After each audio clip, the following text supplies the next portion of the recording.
วิธีบอปลายភាសាបានគ្រប់បណ្ដាប្រទេសដោយគ្រាន់តែប្រើកាមេរ៉ាថតនៅក្នុងទូរស័ព្ទដៃ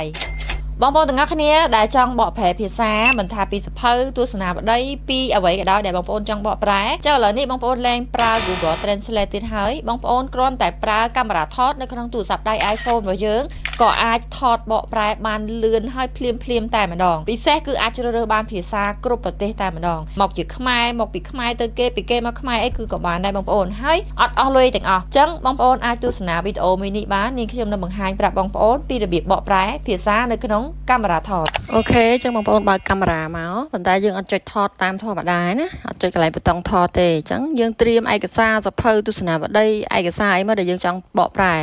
ចុចឲ្យកន្លែងប៊ូតុងគៀននេះកន្លែងខ្ញុំដាក់សញ្ញាព្រួយហ្នឹងណា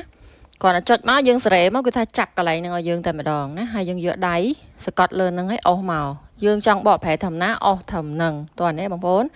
គាត់តែចុច select ចឹងហើយយើងជ្រើសរើសយក translate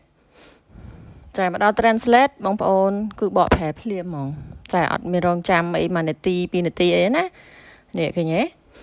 អូខេហើយការបកប្រែនេះគឺបងប្អូនអាចធ្វើបានទៅលើទូរស័ព្ទ iPhone version ចាប់ពី18ឡើងណាចឹងបើ version ចាស់យើង update ទៅហើយមួយទៀតបងប្អូនកន្លែងនេះយើងចង់រើសភាសាបានតាមចិត្តចានេះឥឡូវអានេះខ្ញុំបកពីអង់គ្លេសទៅខ្មែរណាចាបងប្អូនចង់រើសចិនរើសកូរ៉េរើសវៀតណាមរើសអីក៏ដោយបងប្អូនឃើញច្រើនទូទាំងពិភពលោកតែម្ដងហើយបងប្អូនអត់ចង់រកយូរបងប្អូនចុច search មកយើងវាយមកឧទាហរណ៍ថា Chinese ណាវាយ Chinese មកចង់បកកូរ៉េវាយកូរ៉េចង់បកអេស្ប៉ាញវាយអេស្ប៉ាញចាចង់បកភាសាអីវាយភាសាហ្នឹងមកណាចាអញ្ចឹងកន្លែងហ្នឹងគឺតែប៉ុណ្្នឹងទេហើយអត់មានអស់លុយទេមានត្រូវការបង់សេវាអីទេបងប្អូនណាចាសំខាន់យើង